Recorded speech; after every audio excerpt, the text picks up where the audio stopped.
멀리 갈 것도 없습니다. 코로나19 국면에서 우리나라에서 왜 이런 일이 자꾸 벌어질까요? 홍종선 기자님.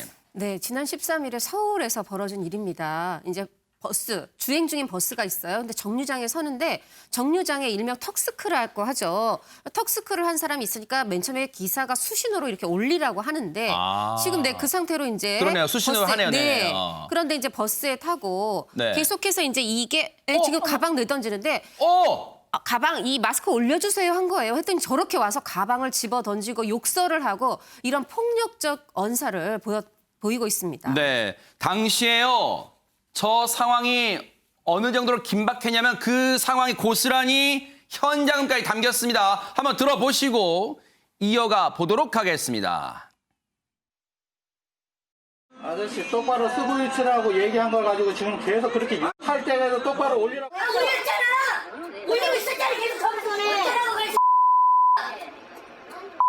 어떻게 하라고 그래서? 지금 이것도 다 파괴돼갖고 더 이상 지금 경찰 와서 일 사람 처리되기 전에는 운행이 안 돼요. 조금 기다리셔야 돼요. 지금 카메라도 다 파괴했어요.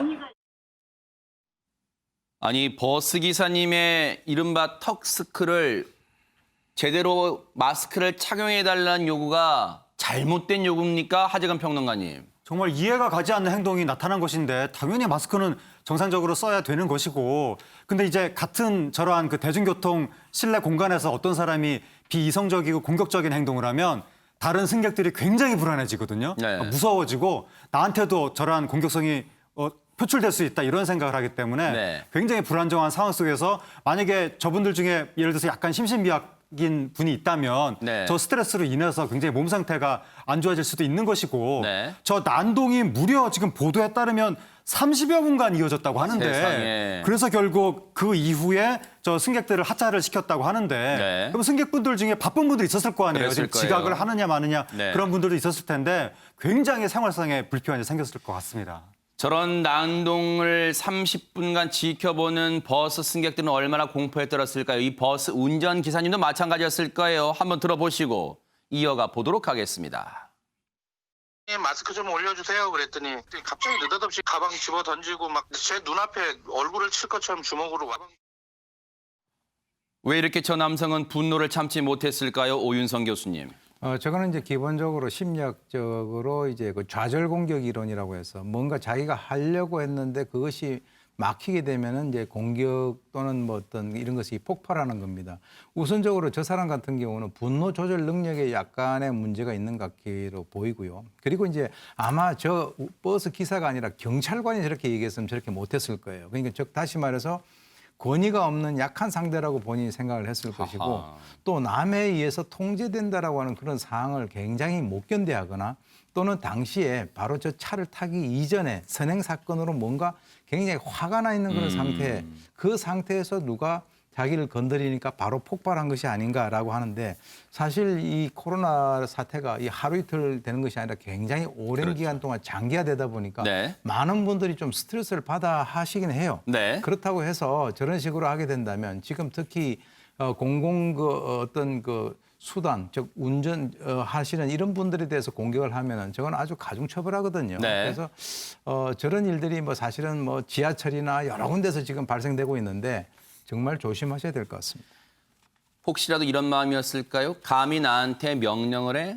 이렇게 혹시 이런 마음을 가지고 저런 행동했다면요. 반드시 철저하게, 처절하게 반성하기 바랍니다. 잘못된 행동입니다. 많은 사람들을 공포의 순간으로 또 몰아넣은 행동이에요. 경남 창녕으로 가볼게요. 이런 사고가 일어났습니다. 하재근 평론가님. 네, 경남 창녕의 한 사거리에서 신호 대기 중이던 차량이 있었는데 그 차량한테 이제 좌회전 신호가 들어온 거예요. 블랙박스 화면이군요. 영상이 나오고 있는데 그 차량이 블랙박스 영상입니다.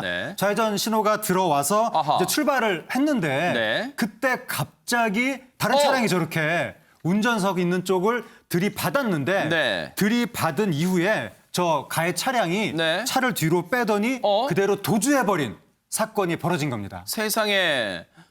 좌회전하는 차량의 왼쪽을 측면에서 운전석줄을 받았어요. 그런데 아무런 구호 좋지 않고 현장에서 내뺐습니다. 박성배 변호사님. 이 운전자가 향한 곳은 바로 경찰서입니다. 구체적으로는 부산 해운대 경찰서인데 네. 이 경찰서 건물 앞쪽에 자동차 한 대가 들어옵니다. 그리고는 어허. 운전석에서 모자를 쓴 운전자가 쓱 내리더니 네. 경찰서 안으로 들어갑니다. 네. 그러자 곧 경찰도 밖으로 나와서는 뭔가 수상한 듯 차 주변을 이렇게 저렇게 살펴보는데요. 네. 알고 봤더니 이 운전자 경찰서 화장실에 들른 거였습니다. 허허. 이 경찰은 건물 내 화장실 앞에서 이 남성을 기다리기까지 하는데 네. 마침 밖으로 나오는 차 운전자를 경찰이 붙잡고 추궁하기 시작합니다. 어허. 결국 이 남성 경찰에 체포되기에 이릅니다. 아니 오윤성 교수님, 저는 사실 경찰서에 저 차량 운전자가 가길래 세상에 그 사이 또 마음 바꿔서 자수하러 갔나 보다 했습니다. 저도 그렇게 생각했는데요. 네. 지금 보니까 이제 또 조용히 그 주차장에다가 차를 주차를 하고 간 것도 아니고 네. 차 시동을 켜놓고 음악을 크게 틀어놓고 갑니다. 아. 그러니까 이제 그 경찰서 안에 있는 그 경찰관이 이게 도대체 무슨 일인가 해서 이제 나와서 네. 보니까 사실 뭐 저런 행동을 갖다가 뭐 아무나 할 수 있는 게 아니거든요. 그래서 기다렸다가 보니까 나중에 나오는데 입에서 술 냄새를 풍풍 풍기고 하하. 경찰관 입장에서는 그냥 바로 이 범의 그 입으로 들어온 거죠. 네. 그래서 이제 그 얘기를 했더니 네. 자기 8시간 전에 술을 마셨다. 이렇게 얘기를 했었어요. 그래서 네. 이제 실제로는 음주 측정을 해보니까 혈중 알코올 농도가 바로 면허 정지 수준까지 갔었다는 거죠. 세상에. 그래서 바로 그 자리에서 음주 운전 혐의로 검거를 했어요. 네. 그야말로 오윤성 교수님 말씀처럼 호랑이 굴에 제 발로 찾아온 격인데 그렇다면 그게 이해가 되네요. 앞서 좌회전 차량을 측면에서 들이받고 그대로 현장에서 내뺐던 이유가 바로 이 음주 운전 탓이었군요. 홍종선 기자님. 네, 그렇습니다. 그런데 경찰이 이 음주운전 측정을 해서 음주운전 했구나 여기까지는 알 수 있는데 또 이게 뺑소니 범위라는 것까지 알았잖아요. 네. 이 경찰이 차의 앞범퍼를 봤더니 손상된 곳이 있었던 겁니다. 이거 지금 어떻게 된 거냐 했더니 이 남성은 또 사고 자체를 또 부인했습니다. 그런데 이 경찰이 이에서 물러서지 않고 이 차의 운행 경로 내에 있는 각 경찰서에 교통사고 접수 여부가 있는지 이 자료를 취합 조사했습니다. 아하. 그랬더니 딱 나온 거죠. 바로 이 30대 남성이 경남 창녕에서 사고를 내고 이 부산까지 무려 60km를 남해 고속도로를 통해서 도주해온 사실을 이야. 찾아냈습니다. 네. 집념의 경찰, 끈기의 경찰한테요. 저 남성 제대로 딱 걸렸는데 일단 화장실 사용하러 간 곳이 경찰서. 근데 이 남성도 나중에 용변 본 다음에 나와서 당황하긴 했을 것 같습니다. 되게 이런 경우 있잖아요. 애인한테 보낼 문자를 부인에게 잘못 보내서 황당한 이런 네. 느낌일 텐데 이분이 끝내 기대를 저버리지 않았습니다. 음주에다가 뺑소니잖아요. 네. 왜 그랬냐고 물어봤더니 아유 그냥 사고도 내고 해서 울적해서 바다가 보고 싶어서 네. 달려하다 보니 여기네요. 이게 답변입니까? 네. 정말 어이없는 일인데 정말 제발 이번 사고를 계기로 좀 깨달음을 갖기를 바랍니다. 저 남성 처음부터 끝까지 거짓 그런 행동과 말로 일관하고 있습니다. 처벌이 무거울 것 같습니다. 박성배 변호사님. 이 부산 해운대 경찰서는 음주운전 조사를 마친 뒤에 사고가 발생한 창녕 경찰서로 이 남성의 신병을 인계할 예정인데요. 이 남성은 음주운전에다가 특정범죄 가중처벌법상 도주차량죄, 도로교통법상 사고 미조치죄를 범한 것입니다. 음주운전 사고 자체도 상당히 중한 죄지만 네. 여기에다 아무런 조치를 취하지 않고 도주한 경우 최근에는 수사 단계에서부터 구속을 하게 됩니다. 합의가 이루어지지 않는 한 구속될 가능성이 상당히 높고 아하. 반성하지 않는 태도는 본인의 앞으로의 재판에도 큰 악영향을 미치지 않을까 싶습니다. 그나마 처음에 교통사고를 냈을 때 그나마 천만다행이라고 여겨지는 게 저 운전자가 과속으로 달리지 않고 있었던 게 천만다행이었던 것 같아요. 전속력 80km, 90km, 100km 정도의 속도로 달리다가 만약에 좌회전 차량의 측면을 들이받았다면 피해 차량 운전자는 정말로 큰 부상을 당했을 수도 있습니다. 어쨌든 경찰의 집념이 저런 뺑소니법을 검거한 아주 기질을 발휘한 그런 사건이었습니다.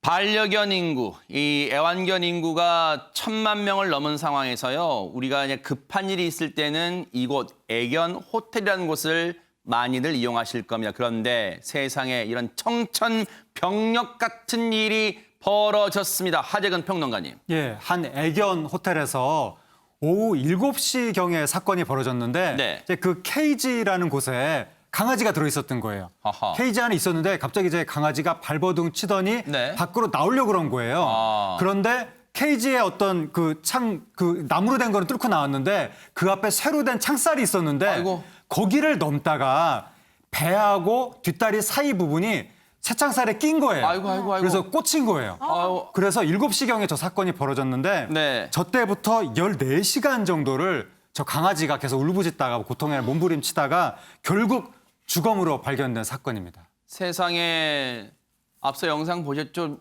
이 발버둥 치다가 몸이 축 늘어진 상태로 된 그 영상까지 볼 수 있었는데 대체 왜 저런 일이 벌어진 겁니까? 홍종선 기자님. 네, 사실 이제 누구나 어디 뭐 장소를 이동해야 된다든가 할 때 이 애완견을 동반할 수 없을 때 애견 호텔을 이용할 수 있잖아요. 네. 이 9일에 이 애견 주도 2박 3일을 애견 호텔에 맡긴 겁니다. 나 대신 잘 보살펴 줄 거라고 생각하고 맡겼겠죠. 근데 케이지가 너무 좁아서 답답해서 이 강아지가 이제 이 케이지를 넘어서려고 한 거예요. 근데 플라스틱 이제 뚜껑이 위에 덮여 있었는데 그거는 이제 밀쳤고 아우, 그 케이지는 저런 넘어서려 아우, 했는데 세상에. 네, 지금 보시는 저 창살에 배와 뒷다리 사이가 찔렸던 겁니다. 꽂혔는데 정말 그래도 어떻게든 탈출을 하려고 발버둥을 쳤을 거고 나중엔 찔려서 계속 너무 아파서 몸부림을 쳤을 거예요. 근데 네. 이게 찔린 시간이 한 오후 7시다 보니까 그 다음날 밤새도록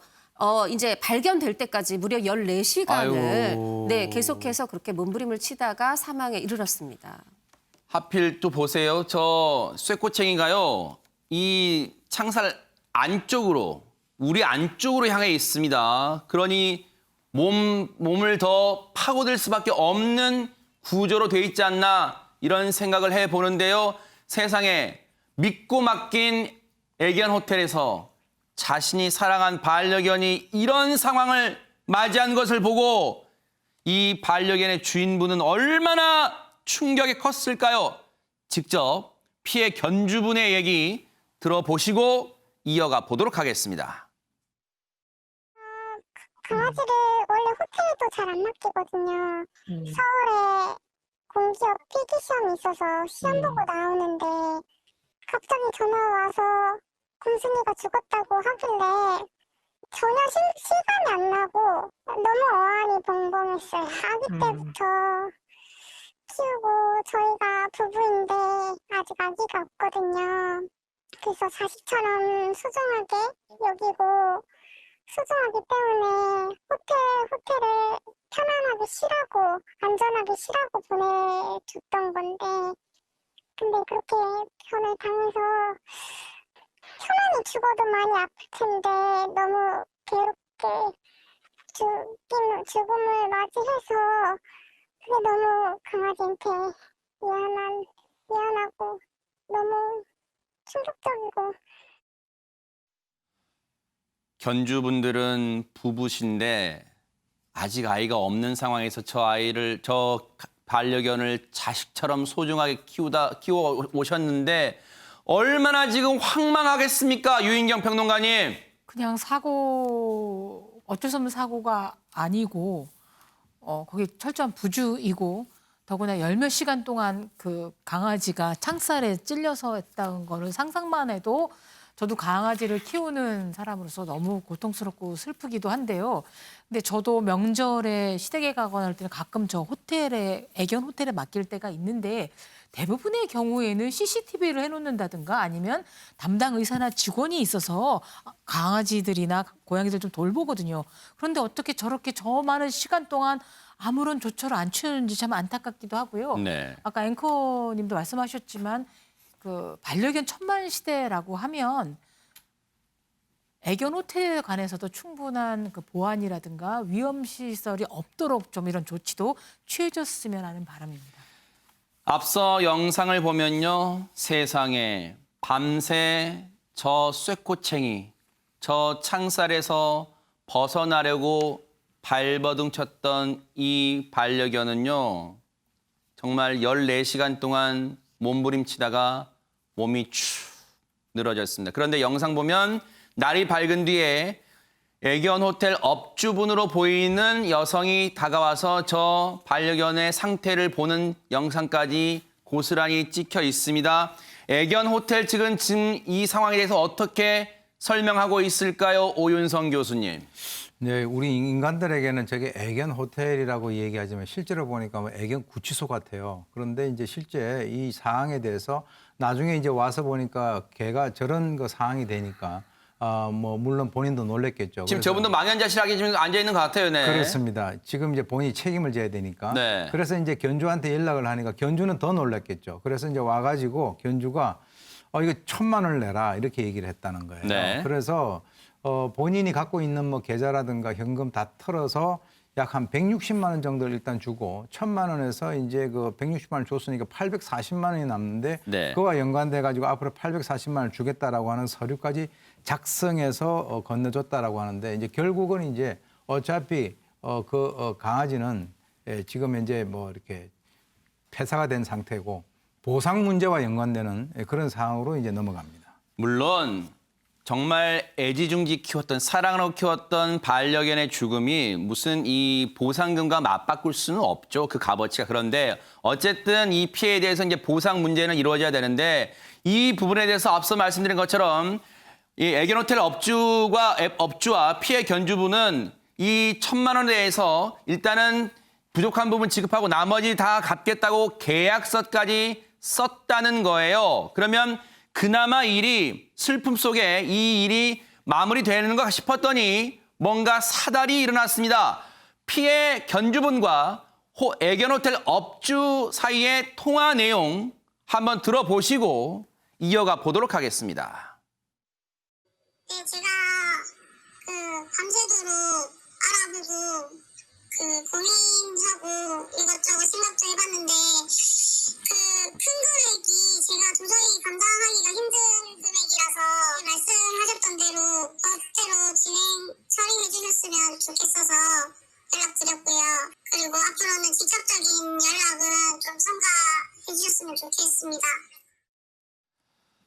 애초에는 이제 계약서를 써서 일단은 160만 원 정도만 지급하고 수중에 있는 그리고 나머지 840만 원은 차근차근 갚겠다라고 계약서를 썼고 그 계약서를 다시 한번 보여주세요.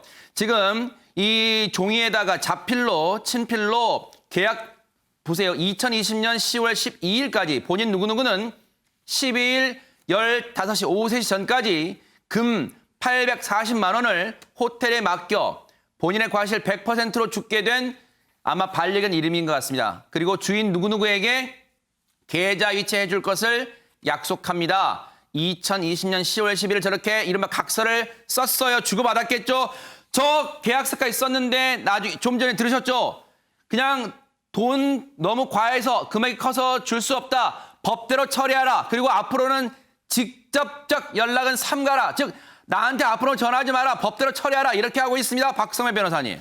참 안타까운 사건인데요. 이 견주의 요구로 애견 호텔 측이 작성했다는 서면 내용을 보니 다툼의 여지는 있을 것 같습니다. 이 계약서가 법적 구속력이 있는 합의 의사로 작성한 것이라면 당연히 법적으로 그 금액을 지급할 의무가 부과됩니다. 이게 효력이 되는 거예요? 예, 그렇지만 추가로 현재로서는 남은 돈이 얼마 되지 않다 보니 일부 금액만 지급하고 나머지 금액은 나중에 여력이 되는 대로 지급하겠다는 단순한 약속이라면 이른바 호의관계라고 해서 법적 효력을 부여하기가 어렵습니다.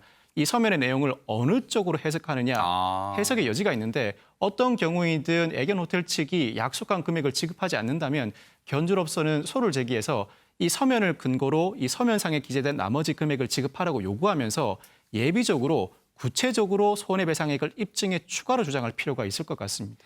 앞으로 분쟁 과정에서 이제 해석의 차이가 쟁점이 될 듯한데 그렇다면 여기서 궁금합니다.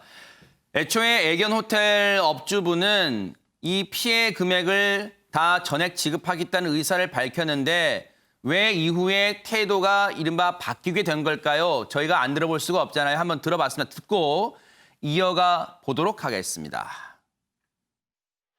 합의를 안 해드릴 생각이 아니라 이제 어떻게든 최대한 맞춰 제 형편에 맞는 선에서 해드리려고 했었는데 너무 강력하게 그렇게 하시고 다음날 아침에도 대출 알아봤냐 이렇게 연락이 오셔가지고 아직 준비가 안 됐다라고 말씀을 드렸었는데 전화를 하지 말라고 했던 것도 지금 너무 되게 화가 나 있는 상황이시고 되게 뭐 이것저것 요구를 계속 하셨었어요. CCTV 보여달라, 돈 준비해라 이런 식으로 요구를 하셔가지고 제가 직접적인 연락보다는 불러서 연락을 했으면 좋겠다는 마음으로 그렇게 말씀드린 거였고요.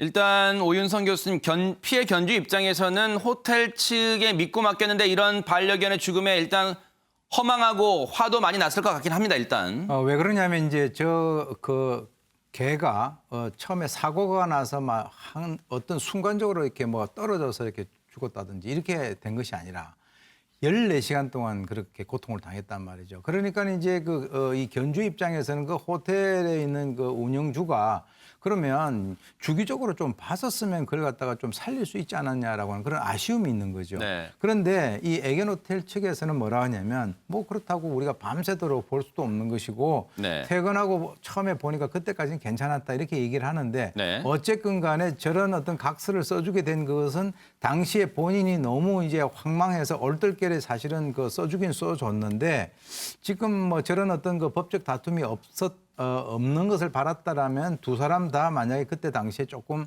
흥분을 가라앉히고 법적 공정을 했다면 그것은 어떤 다툼의 소지가 없는데요. 네. 지금 이제 이 두 사람 간에 있어서의 여러 가지 것들을 보게 되면 앞으로 840만 원을 추가적으로 주는 것에 대해서는 될 수 있으면 좀 이쪽 입장에서는 안 주고 싶어하는 그런 그 생각이 있지 않는가 하는 네. 생각이 듭니다.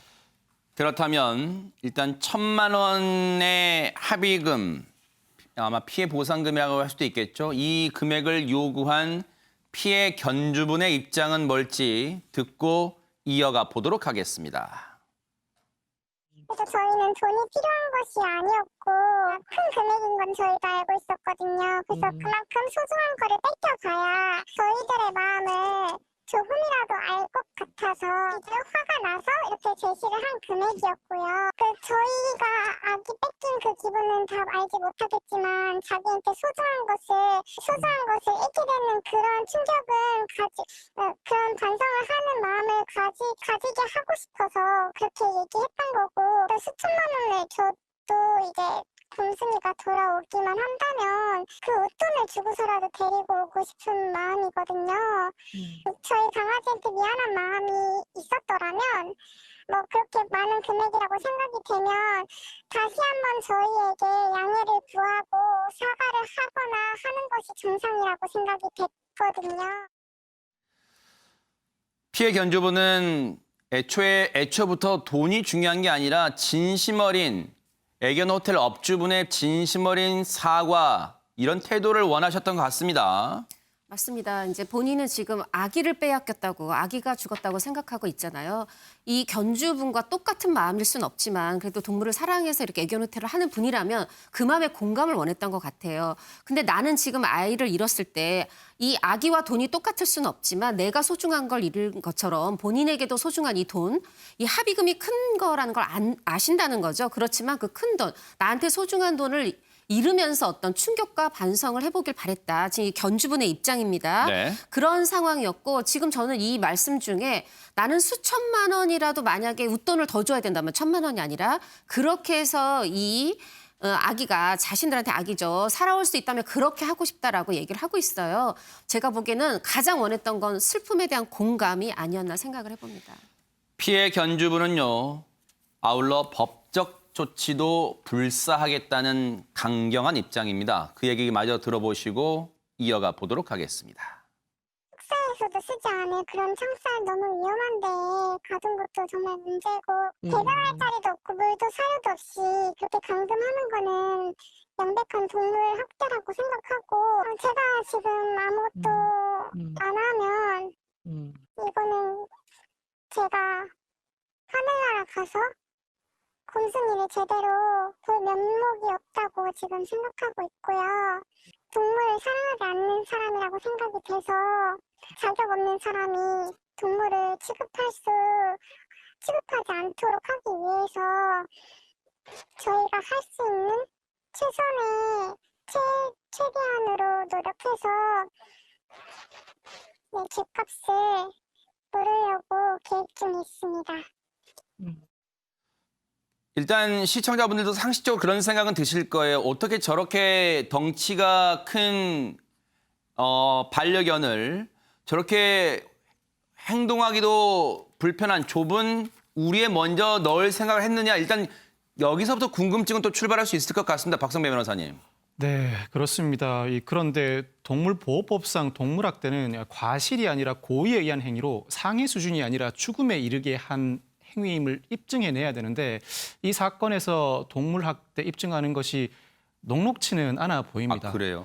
그렇지만 이 견주는 축사에서도 쓰지 않을 창살 울타리에다 배변 자리도 없고 사료도 물도 없는 자리에 가둬두는 것 명백한 동물학대이고 죗값을 치를 수 있게 최선의 노력을 다하겠다는 입장을 밝히고 있는데 손해배상뿐만 아니라 형사 책임을 묻지 못하면 내가 없는 동안 안타깝게 목숨을 잃은 우리 강아지를 위해 더 이상 나아가 조치를 취하지 않으면 면목이 없다는 겁니다. 최선의 노력을 다하겠다는 그 모습 한번 최선을 다해서 입증해 보시고 그렇지만 동물보호법상 동물학대가 입증이 쉽지가 않기 때문에 혹여라도 입증이 안 된다고 하시더라도 너무 죄책감을 느끼지 마시고 어떤 나름의 심리적 회복을 하셨으면 좋겠습니다. 네. 일단 이 부분은 어떻게 앞으로 흘러갈지 뉴스파이터가 눈 부릅뜨고 좀 지켜볼게요. 그런데요, 아울러 저희가 좀 말씀드리고 싶은 게 있어요. 이번 이 반려견 사고 관련해서요, 지금 피해 견주분이 저희에게 보내주신 영상이 있는데 이건 뭐냐면 당시 이 반려견이 이 죽기 전에 주인분과 견주분과 또 즐거운 시간을 보낸 바로 이 영상입니다. 그런데 이 영상을 보면 잠깐 이 업체가 나와요. 이 장소가 나옵니다. 그런데 이 영상을 보시고 많은 분들이 저곳이 이번에 사고가 난 곳이구나라고 오해를 많이 하셨나 봐요. 그래서 저 업체 측에 항의 전화, 비난 전화가 빗발쳤답니다. 이거는 안 되잖아요. 엉뚱한 업체가 이런 비난을 뒤집어 쓰고 있는 그런 불상사는 막아야 되잖아요. 그래서 저희가 뉴스파이터 통해서 다시 한번 말씀드립니다. 지금 저 피해 견주분과 반려견이 즐거운 한때를 보내고 있는 저 영상은요. 영상 속에 나온 곳은 전혀 이번 사고가 일어난 곳이 아니라는 점을 말씀을 드리고요. 혹시라도 비난 전화를 하셨던 분은 이제는 자제해 주시기를, 저곳에 비난 전화 하셨던 분은요. 자제해 주시기를 꼭 부탁을 드리겠습니다. 선의의 피해자는 막아야 될 거 아닙니까? 그런 생각을 해봅니다. 부탁을 드리겠습니다. 자, 분위기를 바꿔 보도록 하겠습니다. 자, 선배라면 백지영, 장윤정처럼 정말 이 두 분을 하면 뭐 네로라는 대한민국의 가수라 해도 과언이 아닐 텐데 이 두 선배가요. 지금 후배들을 위해서 든든한 멘토가 돼서 돌아왔답니다. 먼저 어떤 모습인지 영상으로 만나보시고 이어가 보도록 하겠습니다. 긴 바지에 지금 여름인데 긴 팔에 한여름에 꽁꽁 다 쌓여가지고 아니 나는 너무 그동안 짧은 걸 너무 많이 입어서 이제 별로 아, 그 의상에 대한 그게 있나 보다. 긴 바지 아니면 긴 치마를 입는 게 좋더라고요. 그래서 제 다리를 제 그런 살을 쳐다보는 게 너무 싫더라고요. 저도 사실 제가 이런 트라우마가 생겼다는 걸 인지를 못하고 있었어요. 근데 언제부턴가 보니까 제가 그러고 있더라고요.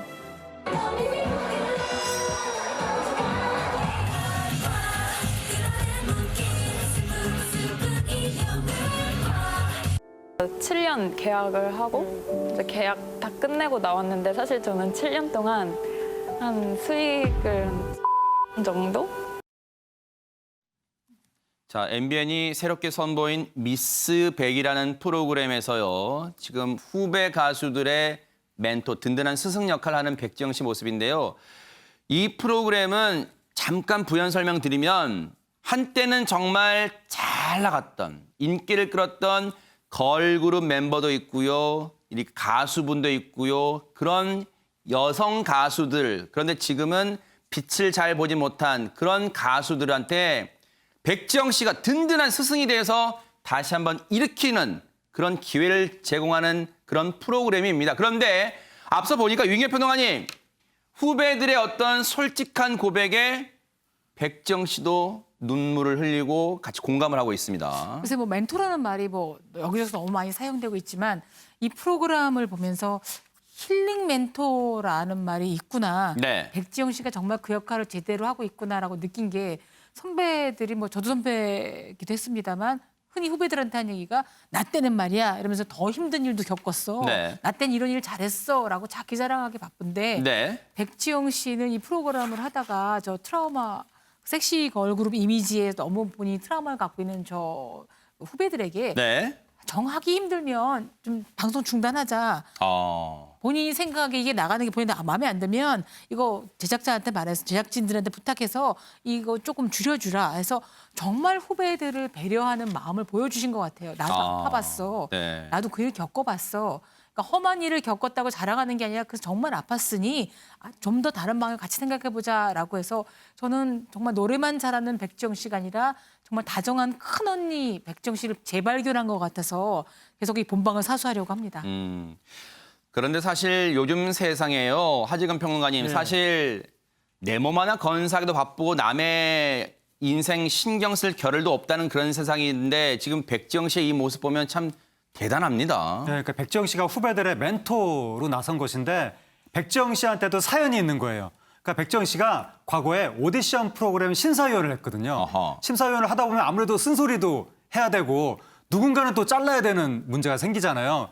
그때 그런 일을 했던 것에 대해서 죄책감이 있다. 그래서 이제는 내가 멘토가 돼서 후배들을 끌어올려줘야 되겠다. 후배들 인생의 터닝 포인트를 만들어주겠다. 이제 그렇게 네. 생각을 했다는 것이고, 아하. 그다음에 이제 후배들이 백지영 씨한테 선배니까 네. 여러 어떠한 그 다양한 일들의 노하우를 물어본다고 하는데 백지영 씨 본인도 공백기를 이겨내고 재기한 분이잖아요. 아하. 자기한테 그런 경험이 있으니까 그러한 경험을 통한 깨달음을 전수해줄 예정이라고 합니다. 저도 좀 보태면 네. 저는 이 프로그램이 정말 반가운데요. 왜 그러냐면 그동안 이제 많은 경연 프로그램도 있고 많은 멘토 프로그램도 있는데 결국은 그게 새로운 얼굴을 찾는 그런 부분들이 많아요. 근데 백지영 씨가 이번에 미스백도 그런 건 줄 알고 처음에는 출연을 거절했었습니다. 그런데 왜 하게 됐느냐? 이거는 누구를 뭐 1등으로 뽑고 누구를 자르고 이런 게 아니라 지금 걸그룹 8명이 나오는데 이 과거에 전성기가 있었지만 지금 아프잖아요. 그 사람들에 대해서 어떻게 보면 일상까지 하나하나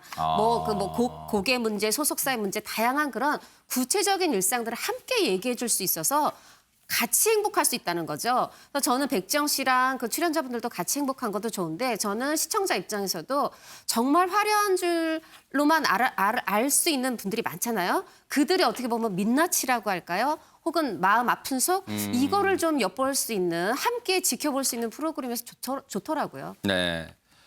미스백이라는 프로그램 이름 뭔가 여러 가지 뜻을 함축한 제목이 아닌가 이런 생각도 해봐요. 그런데요. 혹시라도 너무 어린 후배 가수분들은 백지영 언니는 과연 어떤 가수였을까 궁금할 수 있잖아요. 그런 후배들한테 내가 바로 백지영이다. 이렇게 말하는 영상이 있습니다. 한번 보시고 이어가 보도록 하겠습니다. 반가워요. 네. 노래를 좀 부르고 싶어서 왔는데 꼭 불러도 돼? 네. 그래? 네.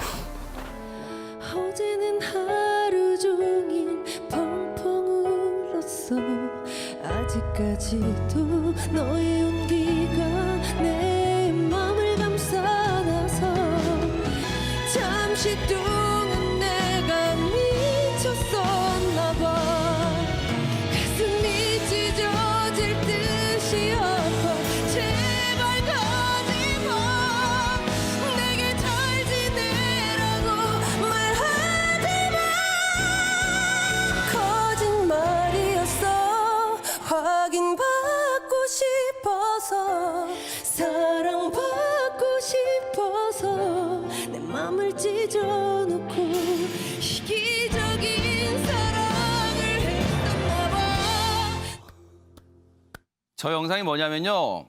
여러분들은 안 믿기시겠지만 이 세상에 백지영을 모르는 사람이 누가 있어 할 텐데 저 아이들은 백지영 씨를 모르는 상태에서 갑자기 누가 들어와서 노래 하나 불러도 될까 하니까 불러보세요 했는데 대박 사건 잘 부르니까 입이 떡 벌어진 그런 순간이었습니다. 그런데 여러분 백지영 씨가요. 홍종선 기자님 데뷔가 무려 21년이 강산 2번 변했어요, 진짜? 맞습니다. 1999년에 데뷔를 했고 대박 사건. 네, 원조 댄스 가수죠. 섹시 댄스 가수인데 사실 좀 그전의 가수들하고 좀 달라요. 그러니까 예를 들면 뭐 여린 감수성, 하늘 이런 분위기도 아니고 그렇다고 귀엽고 사랑스러운 분위기도 아니고 댄스 가수지만 가창력이 풍부했고 또 그리고 굉장히 당찬 카리스마 이런 걸 컨셉으로 해서 등장을 해서 네. 좀 굉장히 이제 좀 눈길을 끌었었죠. 네. 근데 그 당찬 카리스마 때문이었을까요? 우리 백지영 선배는 센 언니래, 무섭대 이런 소문이 많았고 백지영 씨가 이거에 대해서 루머를 해명한 적이 있어요. 뭐냐면 집밥 백선생 나왔을 때는 네. 나는 집밥이 아니라 집합 백선생에서 이 후배들 군기 잡으려고 맨날 집합시켰다. 네. 이런 소문도 루머도 돌고 네. 왜 그러냐면 이제 가요계에서 약간 군기반장이라고 하는 DJ 네. DOC, 김창렬 씨, 이하늘 씨가 나는 지영이가 제일 무서워 이러다 보니까 그런 소문이 더 커진 것 같은데 네. 사실 본인은 한 번도 누군가를 집합시킨 적도 없고 소문처럼 누구를 때린 적도 없다라는 겁니다. 네. 그런데 본인이 이런 얘기는 해요. 이제 이렇게 대기실 어떤 이 가요 프로그램이 있으면 대기실에 네. 다 이렇게 모여 있는데 보이그룹 뭐 걸그룹 팀이 좀 많습니다. 네. 근데 본인은 솔로 가수잖아요. 근데 너무 시끄러울 때 우리 조용히 좀 할까? 이렇게 얘기한 적이 있대요. 그 한마디로 이미 후배들은 덜덜덜 떨었던 것 야, 같습니다. 웃으면서 얘기해도 네, 우리 조용히 좀 할까? 후덜덜 했다고 합니다. 후배들. 그런데 이렇게 센 언니로 오해를 받는 백지영 씨도 이 백지영 씨를 움츠러들게 만드는 사람이 있다는데 이게 궁금합니다. 오윤성 교수님. 대한민국은 뭐 거의 비슷한 것 같은데요. 2013년에 백지영 씨가 배우 정석은 씨하고 열애 끝에 이제 결혼을 하게 됩니다. 아하. 근데 이제 이 그 부부가 나이 차가 9살이 나요. 아하. 그러니까 나이 차가 이제 9살 정도 나면 누가 더 많을까요? 뭐 네, 그거는 이제 나중에 이제 보시고 네. 이 양가집 모두가 처음에 다 반대를 했다는 거예요. 아. 그러니까 이제 그 상견례를 할 때 이 백지영 씨가 정석원 씨 즉 시부모 예비 시부모죠. 그쪽에서 나왔을 때 정말 뭐 우리 좀 그 조용히 할까가 아니라 본인이 스스로 조용히 했죠. 네, 그렇게 해가지고 벌벌벌벌 떨고 긴장을 했는데 네. 그 당시에 바로 이 정석원 씨가 다독여줬다. 상당히 이제 그것에 대해서 고맙게 생각을 하는데 네. 지금은 이제 양측 부모 모두가 다 이렇게 그 만족해한다라고 하고요. 네. 지금 이제 특히 그 시부모들도 이 저 백지영 씨에 대해서 굉장히 긍정적으로 생각을 한다라고 네. 하는 그런 얘기가 있습니다.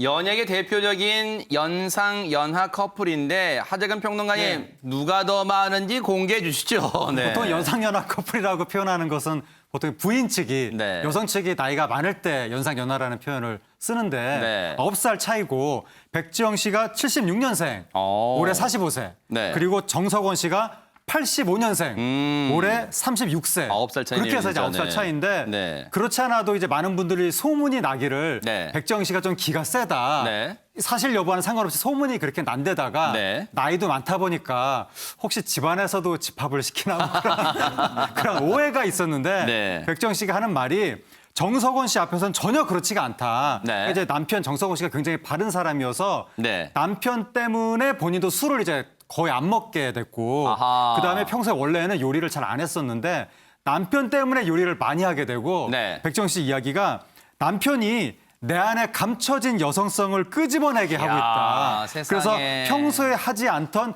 애교까지 부리고 있다. 네. 남편 앞에서는 정말 부드러운 여성으로 변한다. 네. 이렇게 이야기를 했습니다. 이게 또 백지영 씨 얘기고 저도 이제 정석원 씨 인터뷰하면서 물어봤어요. 묻지 않을 수 없죠. 혹시 또 집에서 혹시 이랬는데 정석원 씨도 그러더라고요. 왜 그렇게 얘기하는지 모르겠다. 전혀 그렇지 않고 어떻게 보면 지켜주고 싶은 여자. 아기 같다는 거예요. 그래서 아이고. 오히려 백지영 씨가 나를 든든하게 든든한 이 남자로 만들어준다. 그래요? 이렇게 또 얘기를 하더라고요. 네.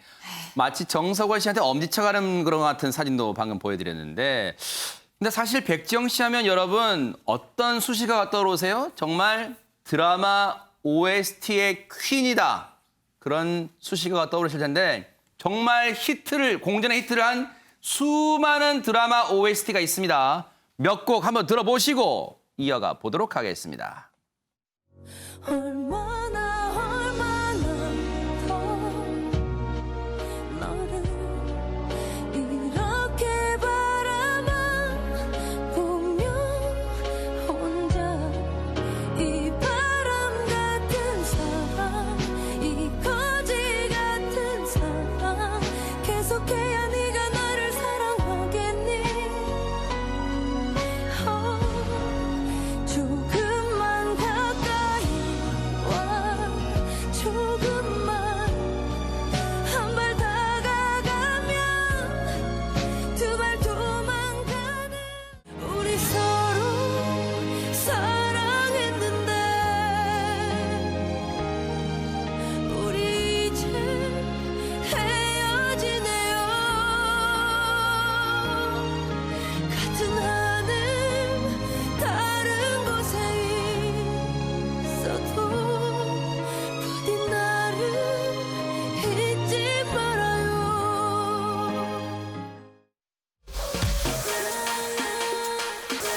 대단하네요. 앞에 이제 두 곡은 드라마 OST, 그 유명한 드라마 OST고 마지막 장면은 보이스트롯 축하 무대의 모습이었습니다. 내 귀에 캔디. 근데 홍종선 기자님 이런 얘기가 있어요. 해당 드라마는 안 봤어도 그 OST만 찾아 듣는 분들 계셔요, 진짜. 네, 지금 백지영 씨의 얼굴이 아니라 그냥 음색, 네. 저 노래만 들어도 너무 좋잖아요. 맞아요. 근데 사실 OST가 이 유행할 때는 인기를 모은 데는 이유가 있어요. 뭘까요? 뭐냐면 드라마의 인기도 중요하지만 우리가 드라마를 보고 나서의 여운, 그걸 OST를 들으면서 그 인물에 더 우리가 깊이 빠지는 거죠. 아하. 그러고 나면 드라마도 더 재밌고 드라마 보고 나면 또 그 노래 듣고 싶고 이게 선순환이 되는 거거든요. 네. 이게 우리가 들을수록 또 백지영 씨한테 수입이 됩니다. 아하. 그래서 백지영 씨가 2010년 한 해에만 OST로 한 20억 원을 벌었대요. 세상에. 어떻게 보면 본인이 노래를 만들고 무대 짜고 안무 해가지고 활동하는 것보다 이 OST 녹음해서 이게 음원 수익 받는 게 굉장히 효자 노릇을 하거든요. 백지영 씨가 아쉬워해요. 10년 전 그때 음원으로 OST로 돈 많이 벌 때 좀 모아놨어야 되는데 라고 하는데 지금 사실 백지영 씨 저는 댄스 가수의 모습도 좋았지만 저 가창력 그리고 저 목소리가 그냥 목소리가 아니라 감수성 그 자체잖아요. 그러니까요. 저는 뭐 앞으로 20년, 30년, 40년 뒤에도 계속 좋게 노래하셨으면 좋겠고 할머니가 돼서도 백지영 씨 노래하는 모습 보고 그러니까요. 싶습니다. 참 음색이 고와요, 진짜. 자, 백지영 씨의 계속되는 무대 우리가 볼 수 있는 기회를 주시기를 기대를 해보고요. 백지영 씨 못지않게요. 후배 사랑, 정말 찐한 후배 사랑 보여주고 계신 분이 계십니다. 하재근 평론가님.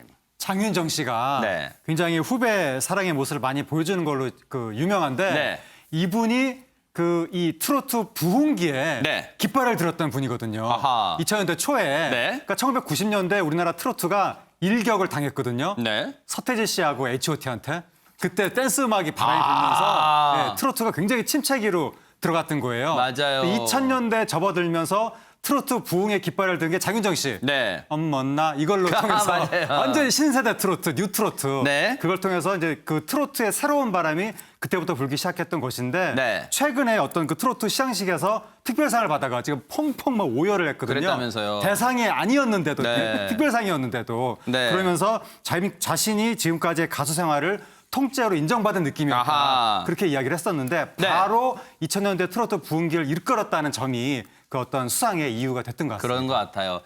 요즘 트로트 신세대 중에요. 장윤정 씨 노래 안 불러본 분들은 없을 거라는 생각도 들어요. 후배들이 부르는 장윤정 씨 노래 한번 보시고 이어가 보도록 하겠습니다. 네, 안녕하세요. 반갑습니다. 신인 가수 임영웅입니다. 당신이 좋아 들려드리도록 하겠습니다. 그대는 내 사랑, 당신도 내 사랑. 이 세상에 그 무엇도 제비 안 되지. 꿀맛 같은 그대 사랑에 내 인생을 걸었잖아. 스치듯 보낸 사랑이 어쩌다 내게 들어와 장미엔 가시로 남아서 날 아프게 지켜보네요. 따라가면 만날 수 있나 멀고 먼 세상. 야, 근데 앞서 그 후배 가수들이 부른 영상 중에 이명웅 씨의 이 노래 부른 게 또 눈길을 끕니다. 유인경 평론가님. 이명웅 씨가 많은 그 커버곡을 불러서 또 다른 선배 가수들에게도 다 전해주고 그랬죠. 있는데 2016년 지상파 프로그램에요. 이명웅 씨가 홍대 트로트 영웅으로 이제 주목을 받았거든요. 아, 그래요? 그때 이제 까마득한 대선배 장윤정 씨를 만났는데 네. 장윤정 씨가 이명웅 씨의 노래를 들어보고 내가 키워줄게. 야. 라고 한 거예요. 그래서 네. 2017년도 이명웅 씨 인터뷰를 보면 네. 장윤정 씨가 키워주겠다고 한 말에 나는 이제 됐구나, 성공하겠구나 뭐 이런 얘기를 했다고 합니다. 네. 그리고 이번에 뭐 아까 5분 동안에 오열했던 그 특별상 수상할 때도 네. 이명웅 씨는 물론이고 뭐 영탁 씨, 뭐 이찬원 씨 등 후배들이 덩달아 오열을 했었어요.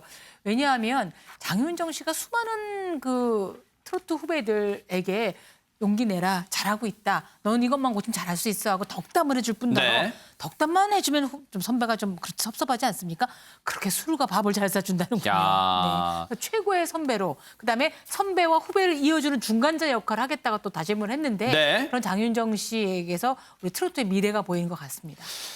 근데 참 후배들을 챙기기가 쉽지는 않아요. 앞서 백지영 씨도 마찬가지인데 홍종선 기자님, 장윤정 씨의 어떤 살아온 이 후배들을 대하는 태도를 보면은 참 대인배라는 단어도 떠오릅니다. 맞습니다. 그러니까 대인배라는 게 다른 게 아니라 본인이 사실 어렸어요. 너무 가난해서 추워서 겨울에 드라이기를 이불 속 데워서 아유. 살고 이랬던 사람인데 사실 잘 되고 나면은 내 돈이 중요할 수도 있잖아요. 맞아요. 근데 어떠냐면 후배가 어머님이 뭐 부모님이 이제 암투병을 해요. 근데 이 병원비를 송금해 줍니다. 이게 후배 가수 박서진 씨고 또 후배 가수 태풍 씨가 어려우니까 계좌번호 계좌로 용돈 보내주고 영지 씨는 아 너무 이 선배 고맙다 하고 자기가 어려울 때 3만 원짜리 옷 사줬는데 그 3만 원짜리 옷을 계속 잘 입고 다녀요. 아. 이럴 때 선배가 멋있어 보이고 대인배처럼 보이죠. 게다가 네. 이 사실 트로트 가수 그렇게 유명하고 잘 된 사람 흔히 이렇게 신세대 아까 신트로트 가수라고 하재근 평론가님 얘기하셨는데 이 장민호 씨도 어렸을 때 장윤정 씨 보면서 꿈을 키우는 거죠. 나도 저렇게 잘 될 수 있어. 지금은 힘들지만 잘 될 수 있어. 아하. 장윤정 씨는 그 마음을 알기 때문에 지금을 견디는 마음을 알기 때문에 이렇게 도와주는 건데 이렇게 네. 얘기를 해요. 아니 더 많이 못 도와줘서 안타까울 뿐이다. 이건 네. 선배로서 당연히 할 일이다. 정말 대인배 맞는 것 같습니다. 네. 진짜 보세요. 생활고를 겪는 후배한테 계속 이런 얘기 드립니다만 저 같으면 이런 솔직히 못합니다. 생활고 겪는 후배한테 계좌로 용돈 준다고요? 그게 많고 적음을 떠나서. 그리고 후배 어머니가 세상에 그냥 병도 아니고 암투병인데 치료비를 지원한다고요?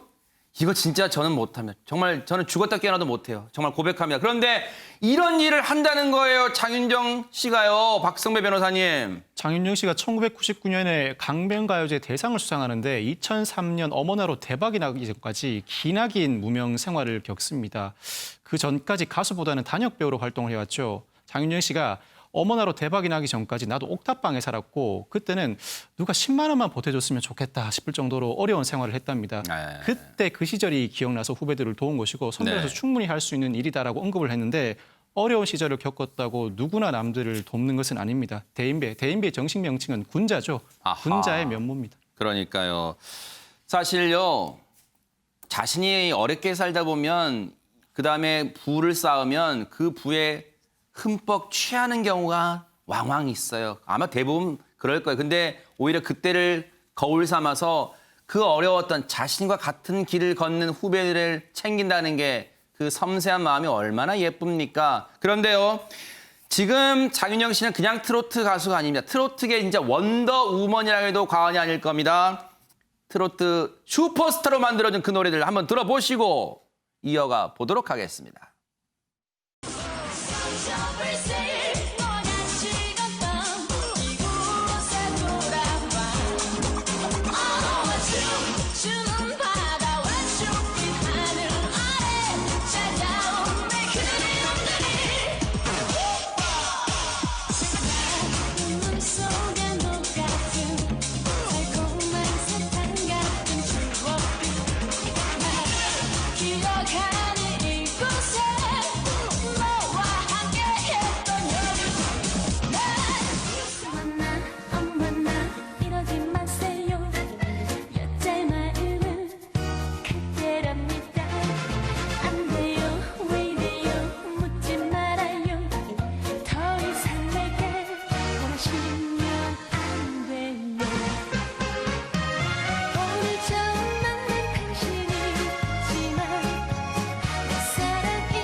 하재근 평론가님, 오늘 진짜 장윤정 씨 관련 대방출이에요. 사실 많은 분들이 장윤정 씨가 강변가요제 대상 출신인 거 많이 모르고 계실 거예요. 많은 분들이 모르고 계시고 네. 99년인가에 강변가요제 대상을 받았거든요. 네. 그래서 장윤정 씨는 트로트를 본인이 할 거라고는 상상도 못했고 뭐 댄스 음악이나 록 음악이나 이런 거를 하려고 했었는데 그게 좀 잘 풀리지 않았던 거죠. 그러다가 트로트를 하게 되니까 처음에는 상당히 좀 본인도 꺼려했다고 하는데 어떻게 기연이 닿아서 어머나라고 하는 놀라운 신고를 받게 돼가지고 처음에 그 노래가 주현미 씨한테 갔었다고 하는데 아, 그래요? 주현미 씨가 이 노래는 내가 부르기에는 조금 너무 가볍다라고 해서 그분이 이제 거부를 하셔가지고 장윤정 씨한테 흘러갔는데 또 어떻게 그 디렉팅도 잘 돼가지고 어머나를 어머나라고 하면 안 된다. 네. 어머나라고 해야 된다라고 네. 디렉팅이 됐는데 그게 대중들의 기호에 딱 맞아서 그야말로 메가 히트곡이 탄생했고 그러니까요. 보통 가수가 히트곡이 10곡 넘으면 그때부터는 국민 가수가 되는 거거든요. 네. 장윤정 씨는 10곡이 훨씬 넘는 거예요. 그러겠죠. 그러니까 행사계의 여왕이 돼가지고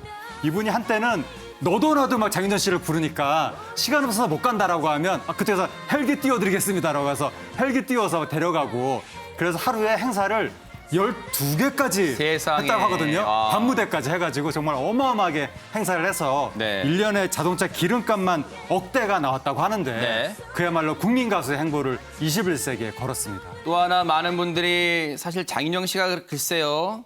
성품상 그러진 않을 것 같아요. 2003년 뜨기 전까지 재연 프로그램 단역 배우 했다는 것도 많은 분들 모르실 거예요. 네, 재연 프로그램에서 단역 배우 했고, 그러니까 어떻게 보면 정식 배우라고도 안 하고 재연 배우들은 정식 배우가 되는 게 꿈인 거죠. 그렇죠, 네. 근데 다 그거 재연 배우도 그렇고 트로트 그렇고 또 그렇고 어떻게 보면 먹고 살기 위해서 한 거였거든요.